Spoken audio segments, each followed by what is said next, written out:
कहानी वशीकरण एपिसोड 4। ध्रुव और उसके दोस्तों को गांव से निकलने का आदेश मिला ही था कि इतने में छोटे ठाकुर सुमेर सिंह का एक आदमी दौड़ता हुआ आया और जिसने बताया कि बंजारन के जल समाधि वाले कुएं का ढक्कन खुला है, जिससे सुनकर सबके होश उठ गए थे। पुजारी जी और सुमेर उसे सुनकर खड़े हो गए थे और हैरानी से एक दूसरे का मुंह देखते हुए एक साथ बोले, क्या उस कुएं का ढक्कन खुल गया है? लेकिन कैसे?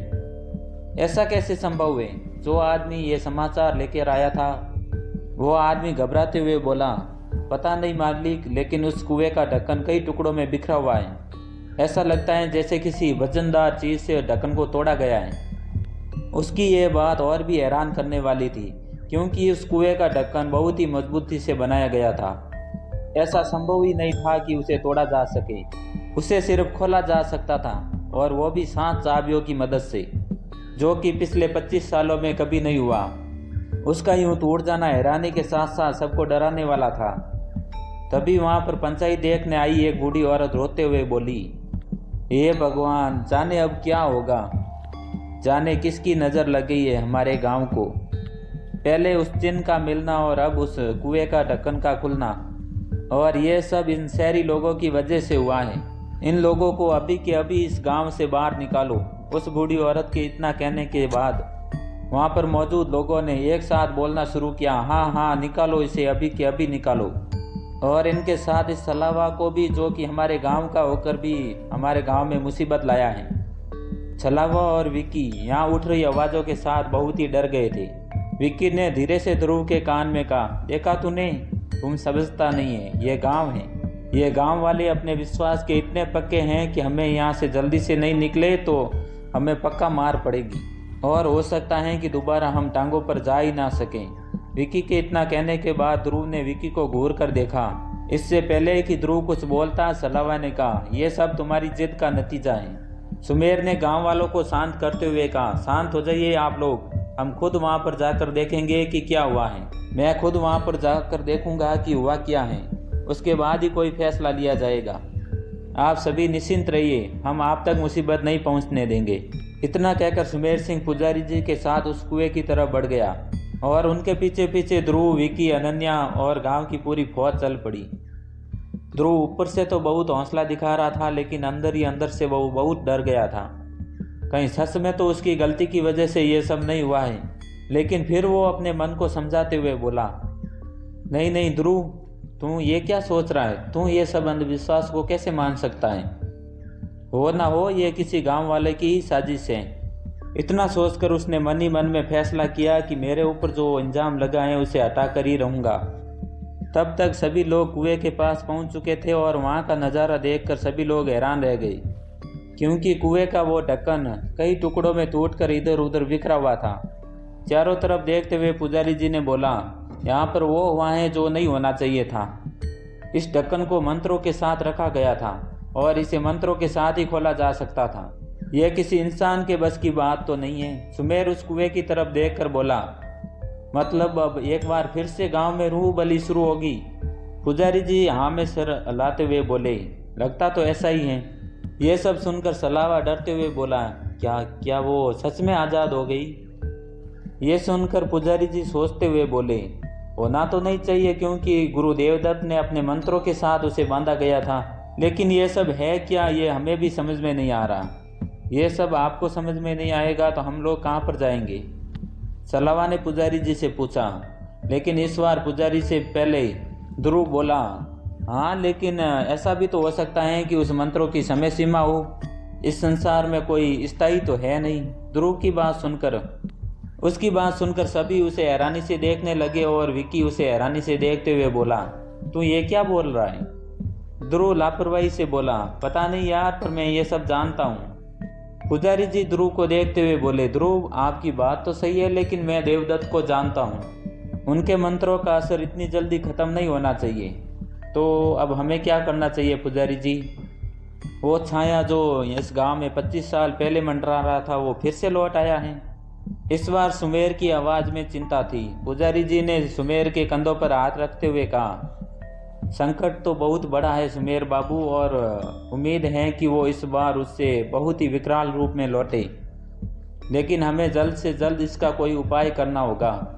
इससे पहले कि वो अपनी शक्तियों को बढ़ाए हमें उसे रोकना होगा और आज रात रघु की सुरक्षा की व्यवस्था भी करनी होगी। लेकिन उससे पहले इतना कहकर पुजारी जी चुप हो गए। उससे पहले क्या? सुमेर ने सवाल किया।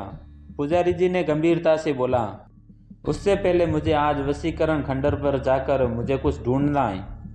पुजारी जी की यह बात सुनकर सुमेर ने पुजारी जी की तरफ सवालिया नज़रों से देखा। पुजारी जी ने सुमेर की नज़रों को समझते हुए कहा, सुमेर बाबू, गुरु देवदत्त ने जब उसका वशीकरण किया था तो किसी खास पेड़ की जड़ काट कर और एक थोड़ी सी मिट्टी के साथ उसे कांच की बन्नी में रखकर उसमें उसकी रूह शक्ति को कैद किया था और उस बन्नी को उसी कुंड के नीचे मंत्रों के साथ गाड़ दिया था। मुझे देखना है कि वो बन्नी अभी भी वहाँ पर है कि नहीं। पुजारी जी की बात सुनकर, हाँ चलते हैं और ध्रुव और उसके दोस्तों को ले आओ चौपाल पर। इनका अपराध माफ़ी के लायक नहीं है, पहले इनका फैसला करते हैं। इतना कहकर वहाँ से लौट गया। सुमेर जैसे ही वापस जाने के लिए मुड़ा, ध्रुव ने कहा, ये आप कौन सी दुनिया में जी रहे हैं? ध्रुव की बात सुनकर सुमेर सिंह गुस्से भरी आवाज़ में बोला, अपना मुंह बंद रखो। तुम्हें क्या लगता है कि तुम अपने आप को बहुत समझदार समझते हो? और फिर हंसते हुए बोला, मैं भी तुम्हारी तरह जब फॉरेन से लौटा तो मेरे ही खून में मॉडर्न गर्मी हुआ करती थी, विज्ञान और आधुनिकता की हवा लगी हुई थी। लेकिन यहाँ रहने के बाद और सब कुछ समझने के बाद मेरी वो डिग्रियाँ धरी की धरी रह गई। इसलिए जिस मामले की जानकारी ना हो उस मामले में नहीं बोलना ही अच्छा होता है।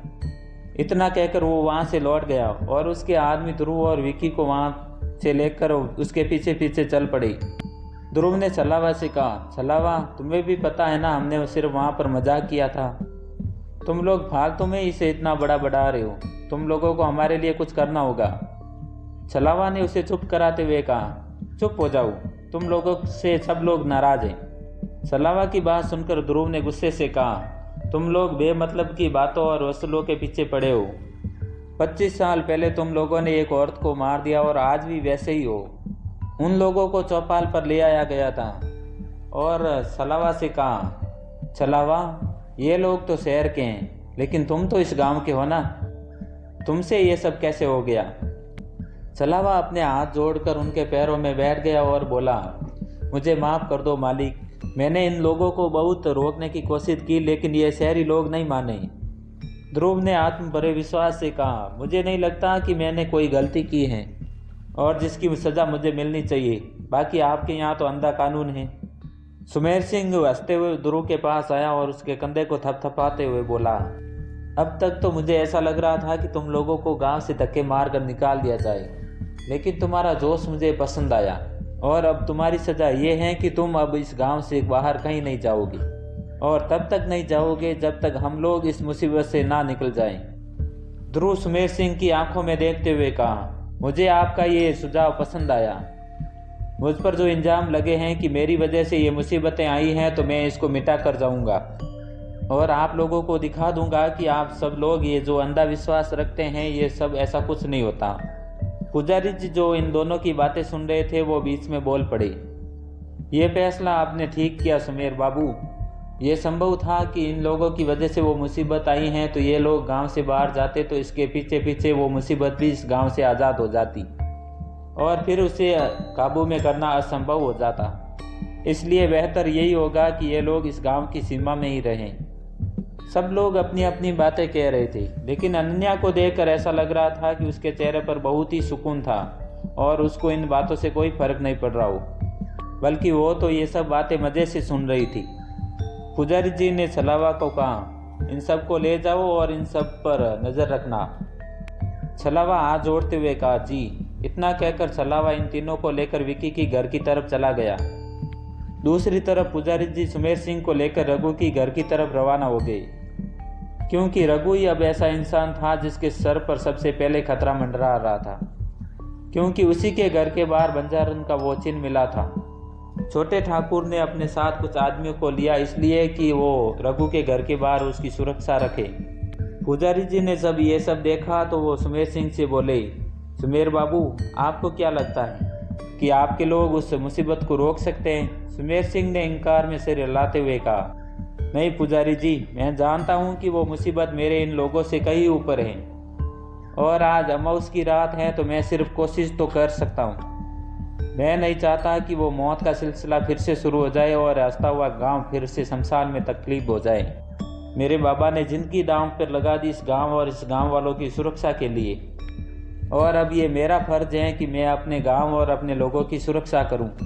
इतना कहकर वो सभी लोग रघु के घर के बाहर पहुंच चुके थे, और इस वक्त रघु के घर के बाहर बिल्कुल सन्नाटा फैला हुआ था। जब से रघु के घर के बाहर जो वो चिन्ह मिला था, उसके बाद से उसके आसपास के घर वाले लोग भी अपने घरों में डूब के बैठे रहते थे।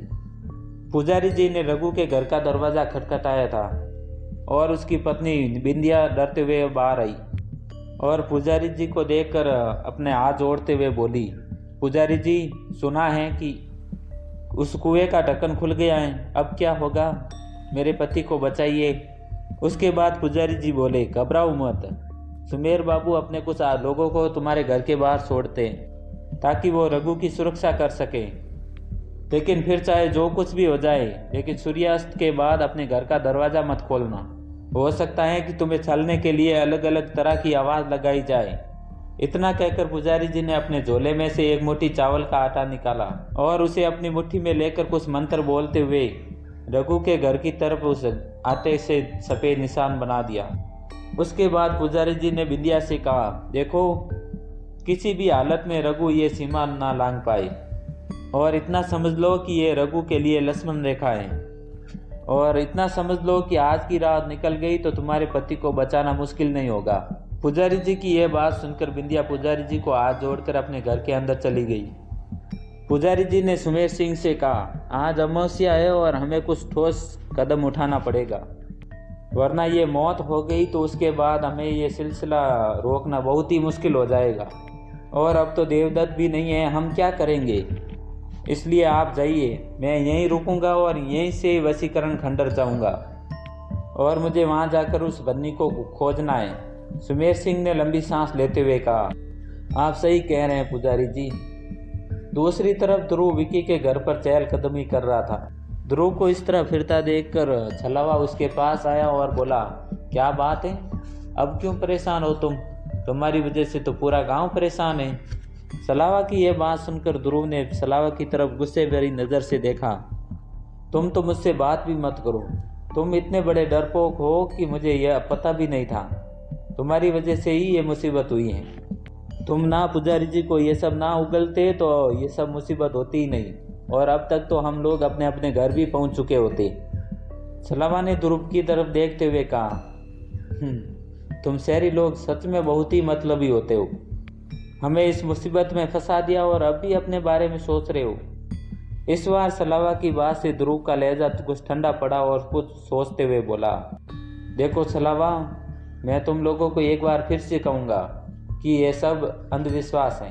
मैं ये नहीं कहूँगा कि ये मुसीबत जो हैं वो असली नहीं है, लेकिन मैं ये कहूँगा कि ये सब किसी भूत प्रेत का नहीं बल्कि किसी इंसान का किया धरा है।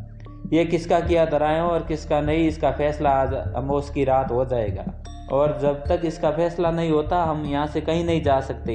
और ये आवाज़ अनन्या की थी, जो कि इन लोगों की कब से बातें सुन रही थी।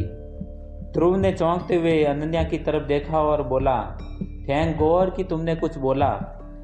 पर यह सब तुम क्या बोल रही हो अनन्या? क्या तुम्हें भी ये सब में मज़ा आ रहा है? यहाँ पर मैं सोच रहा हूँ कि यहाँ से कैसे निकला जाए, लेकिन तुम लोगों को कैसे कोई फर्क भी नहीं पड़ रहा। अनन्या अपने चारों तरफ देखते हुए बोली, तो क्या बुराई है यहाँ पर रहने में? मुझे तो कोई बुराई नहीं दिख रही, बल्कि मुझे तो यहाँ पर बहुत अच्छा लग रहा है। तब तक विकी भी वहाँ पर पहुँच चुका था और इन लोगों को यहाँ बातें करता देखकर बोला, क्या बातें चल रही है यहाँ पर? ध्रुव ने अनन्या की तरफ देखते हुए कहा, देखो जरा ये अनन्या क्या कह रही है, उसको यहाँ पर मज़ा आ रहा है। विक्की ने आराम से कहा, तो हाँ, तो इसमें कौन सी बुरी बात है? शहरों में कहाँ मिलती है ऐसी शांति भरी जिंदगी। हो सकता है यहाँ का नेचर और यहाँ का शांत माहौल अनन्या को अच्छा लगता हो। क्यों अनन्या? उसने धीरे से हामी भरते हुए कहा, तुम ठीक कह रहे हो। इतना कहकर वहाँ से तो वो चुपचाप चली गई। अनन्या को छोड़ो और तुम दोनों मेरी बात सुनो। मुझे पूरा यकीन है कि किसी इंसान ने उस ढक्कन को जानबूझकर तोड़ा है और सारे इंजाम उस बंजारन पर थोप दिया है और उसे आज़ाद करने के नाम पर बस हम भी रहे हैं। और मुझे लगता है कि हमें वहाँ पर जाना चाहिए और ढूंढना चाहिए। हो सकता है कि हमें वहाँ पर कोई क्लू मिले और उसके बाद हम उन सबको दिखा देंगे कि हमने कुछ नहीं किया है। ध्रुव की बात सुनने के बाद सलावा और विक्की ने हैरानी से देखा। क्या कहा तुमने?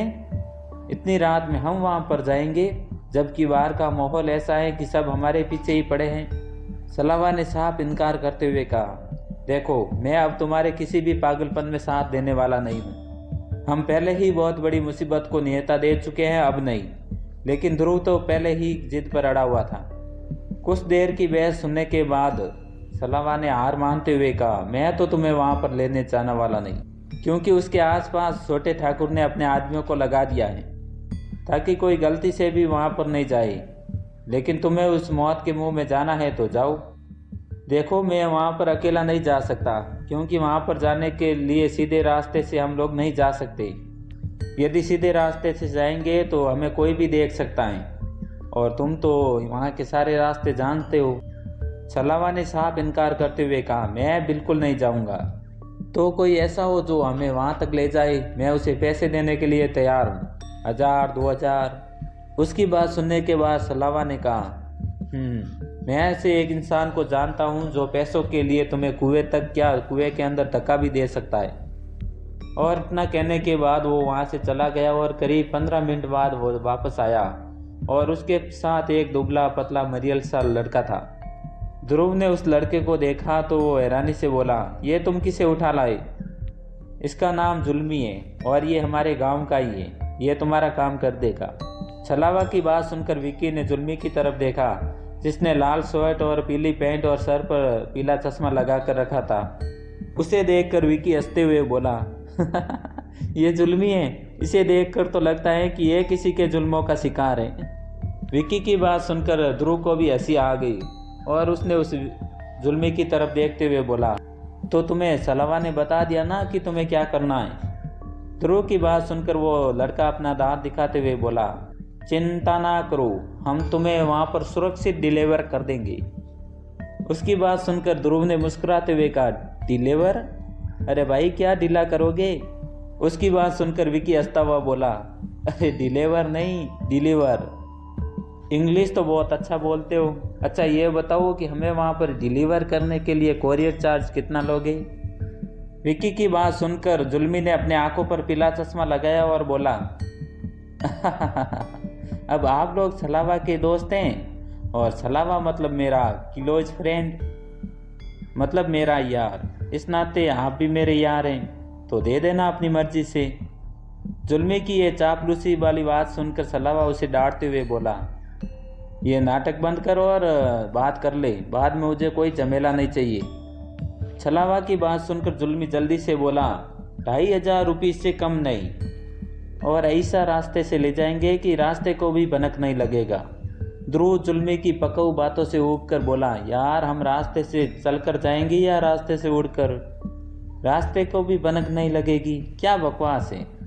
और छलावा तुम ये किसे पकड़ लाए हो? मुझे कोई ढंग का इंसान चाहिए ये सही सलामत वहाँ तक जाने के लिए, ना कि ये अगर किसी ने देख लिया तो फट से उगल दे तुम्हारी तरह। छलावा जुल्मी की तरफ देखते हुए कहा, इसकी बातों और इसके शरीर को देखकर कम मत समझो।